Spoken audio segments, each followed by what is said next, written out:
자, 누가복음 10장 38절로 42절에 마리아의 신앙과 마르다의 신앙을 이제 비교하고 있는데, 여기에서 마리아의 신앙은 첫 번째로 어떤 신앙이라 했습니까? 마리아의 신앙은 첫 번째로 요한복음 6장 27절의 신앙이다 했어요. 썩지 아니하는 양식을 우선적으로 추구하는 신앙. 이게 마리아의 신앙의 특징이죠. 첫 번째. 두 번째는 시편 27편 4절입니다. 성전 중심, 교회 중심으로 기도하는 신앙생활이 바로 마리아의 신앙의 특징이죠. 세 번째는 뭡니까? 말씀 중심, 활동 중심이 아니고 말씀 중심의 신앙생활을 하는 것이 특징입니다. 그렇죠? 그럼 마리아와 같은 신앙생활을 했던 사람이 누굽니까? 안나 선지자가 있고, 바로 다윗 같은 선지자, 안나 같은 선지자, 또 누굽니까? 엘리야 같은 선지자, 뭐 이런 사람들이 바로 마리아와 같은 신앙을 가지고 있었는데, 그 다음에 또 현숙한 여자가 마리아와 같은 신앙생활을 했습니다. 잠언 31장 10절부터 31절까지 나오는 잠언의 마침표 31장 31절이죠. 그러면 잠언의 마침표가 31장 31절인데 바로 31장 10절부터 31절까지 등장하는 이 현숙한 여인이 바로 마리아와 같은 사람이 아닌가, 우리가 한번 말씀을 묵상해 볼 필요가 있는 것입니다.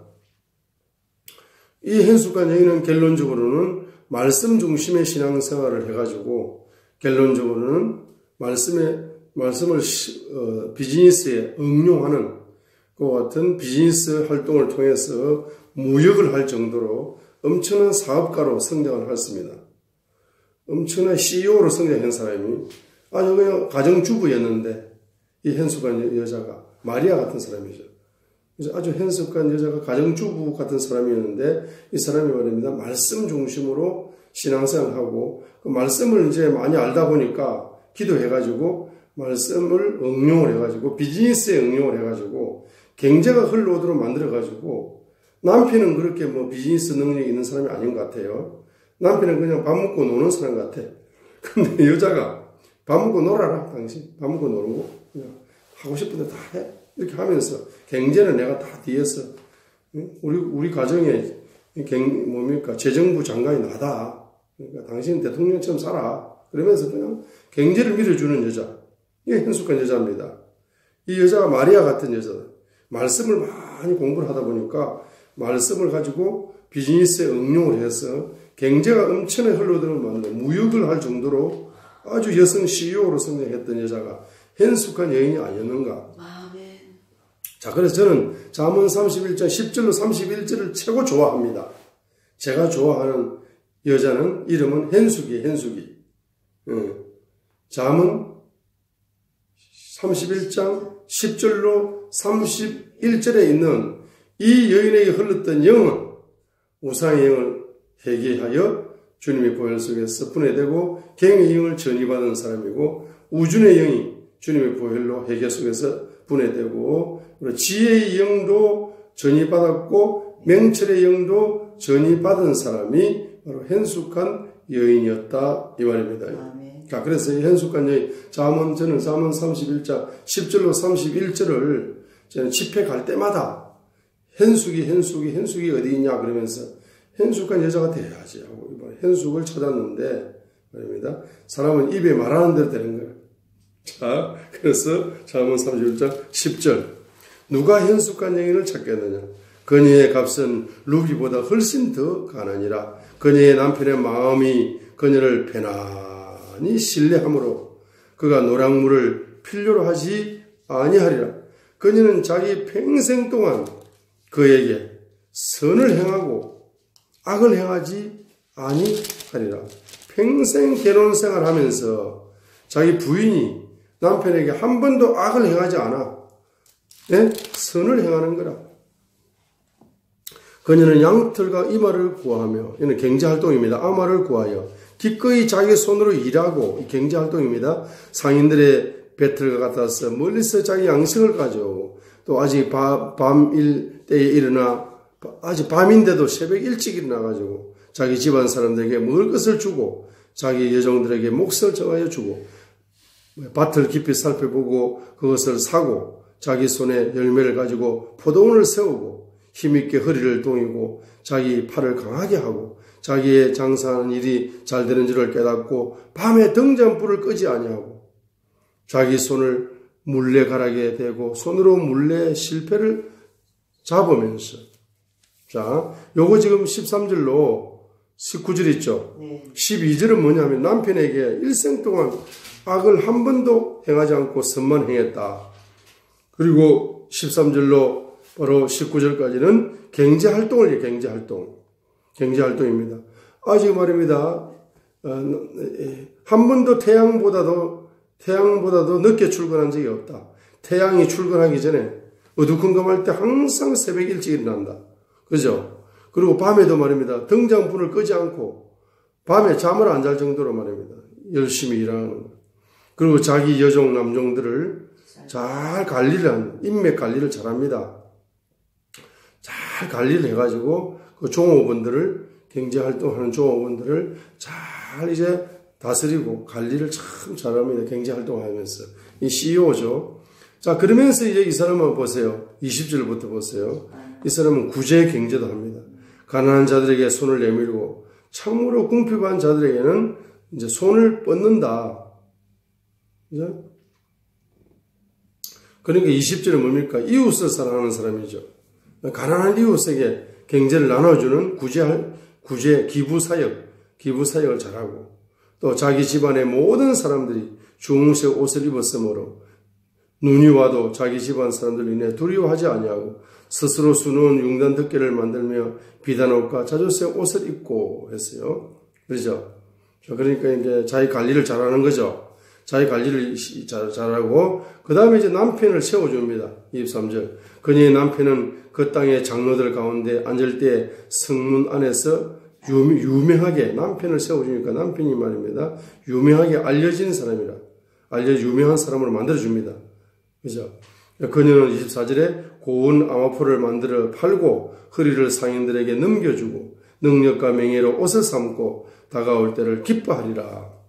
그녀는 지혜를 가지고 자기 입을 열며 자기 속에서 친절의 법을 두고, 그러니까 지혜의 영이 성령님이 역사하셔가지고 지혜로운 언어를 쓰는 거죠. 그리고 친절합니다. 자기 해 속에 친절의 법을 두고 아주 친절합니다. 자기 햇바닥이 친절해요. 자기 집안의 길들을 잘 살피고, 자기 남편만 돌아보는 게 아니고 자녀도 잘 돌아보고 일가 친척까지 잘 보살펴주면서 게을리 얻은 빵을 먹지 아니하고 부지런히 얻은 빵만 먹는 거죠. 그녀의 자녀들은 일어나서 그녀를 가리켰어. 복받은 자다. 응? 그녀의 자녀들이 막 존경하는 거야. 우리 어머니가 내 학비를 주시고, 우리 어머니가 교통비도 주시고, 우리 어머니가 나를 경제적으로 후원을 잘 해가지고 이렇게 성공했습니다. 어머니. 이렇게 가난한 집안에서 어머니가 나를 위해 헌신해 주시기 때문에 내가 대통령이 되었습니다. 어머니. 내가 경제 대통령이 되었습니다. 어머니.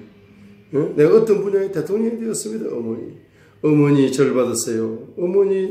어머니만 존경합니다. 내 이 지구상에서 가장 어머니만 최고 존경해요. 눈물을 흘리면서 자녀들이 말입니다. 그녀를 가리켜 복받은 자라. 그녀의 남편도 말입니다. 그녀를 칭찬합니다. 응? 어떻게 칭찬합니까? 이 세상에 여자들이 얼마나 많나? 응? 응? 많은 딸들이 덕스럽게 행하고 성공하고 예쁜 사람 너무나 많아. 응? 그대는 그들 모두보다 뛰어난 여자다. 응? 모두보다도 지혜가 뛰어나지, 얼굴 미모가 뛰어나지, 친절이 뛰어나지. 응? 당신 같은 여자가 세상에 어디 있냐? 천사야, 천사. 응? 정말로 집안 일으키지, 남편 일으키지, 자녀 일으키지, 가는 데마다 일으키고 살리고 하니까 최고야, 최고. 당신만을 사랑해. 당신만을 좋아해. 하면서 말입니다. 이 늙어갈수록 말입니다. 이 사랑 고백을 뭐 결혼할 때만 하는 게 아니고 노년에 말입니다. 남편이 입에서 그냥 막 우리 부인 최고야 뭐 소리가 떠나지 않는 거야. 당신이 최고야 최고야 하면서 그 부인만을 말에 높여주면서 남편이 감동을 하는 거야. 그죠? 호의도 거짓되고 아름다운 것도 헛되나 주를 경외하는 여자는 칭찬을 받으리라 하니까 이 여자가 30절에 경외의 영을 가진 여자가 맞죠? 30절에 경외의 영을 가진 여자고 그 다음에 지혜의 영을 가진 여자가 맞죠? 지혜의 영을 어디에서 가졌습니까? 지혜의 영을 어디에서 가졌어요? 지혜의 영을 바로 어디에서 가졌습니까? 하니까 지혜의 영을 몇 절입니까? 26절에 지혜의 영을 가진 자가 맞죠. 자, 30절에는 경외의 영을 가졌고 26절에서는 지혜의 영을 가졌죠. 그 다음에 또 부요의 영을 가졌다. 부요의 영. 자, 부요의 영을 가졌다에다가 13절부터 바로 13절부터 이제 19절까지는 배웠습니다. 부요의 영을 가졌다. 자, 부요의 영을 가진 사람의 특징. 자, 이렇게 적어 놓습니다. 부요의 영을 가진 사람의 특징. 당신에게 진짜 부요의 영이 있는지 없는지를 어떻게 아느냐? 잠언 31장 10절로 31절의 말씀의 거울 앞에서 조명하고 점검하고 진단할 수 있다. 정말 부요의 영을 가졌습니까? 부요의 영을 가진 사람의 특징은 첫 번째로 뭡니까? 13절로 19절이다. 9절이다. 경제활동에서 뭡니까? 경제활동에서 부요의 영을 가진 사람은 경제활동에서 뭡니까? 첫 번째는 뭐죠? 첫 번째는 바로 뭡니까? 27절. 부지런하다. 27절. 첫 번째, 부요의 영을 가진 사람의 특징. 첫 번째, 27절. 부지런하다. 첫 번째는 부지런하다. 첫 번째 뭐라고요? 부지런하다 했습니다. 부요의 영을 가진 사람의 두 번째 특징은 13절로 바로 19절에 있다. 19절. 13절로 19절에 있습니다. 13절로 19절에 있는 것처럼 바로 뭡니까? 갱령자다. 갱령자다. 갱령을 할 줄 안다. 부요의 영을 가진 사람은 첫 번째로 부지런하고 두 번째로는 갱령을 할 줄 안다. 그죠? 갱령 무슨 갱령? 사람 갱령, 물질 갱령입니다. 사람 갱령, 물질 갱령이다. 13절로 19절에 보면은 사람 갱령, 물질 갱령을 부지런하게 하는 것을 보여주고 있습니다. 그죠? 사람 갱령, 물질 갱령을 아주 뭡니까? 아주 창조적으로 한다. 세 번째가 20절입니다. 구제를 한다. 구제사역, 기부사역을 한다. 기부사역을 한다.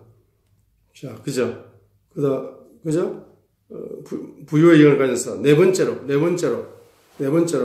가장 가까운 가족부터 부자로 만들어준다. 가장 가까운 가족부터 부유롭게 만들어준다. 네 번째로, 가장 가까운 가족부터 출발하는 겁니다.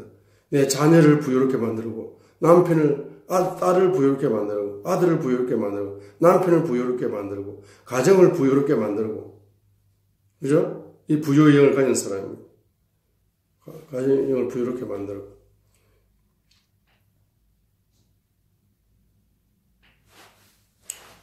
자, 그래서 부유의 영 31절에 그녀의 손에 열매를 그녀에게 주라. 또 그녀가 직접 행한 일들이 성문 안에서 그녀를 칭찬하게 할지어다 했습니다. 그래서 자녀와 남편을 성공시켜 주죠. 유명하게 만들어 줍니다.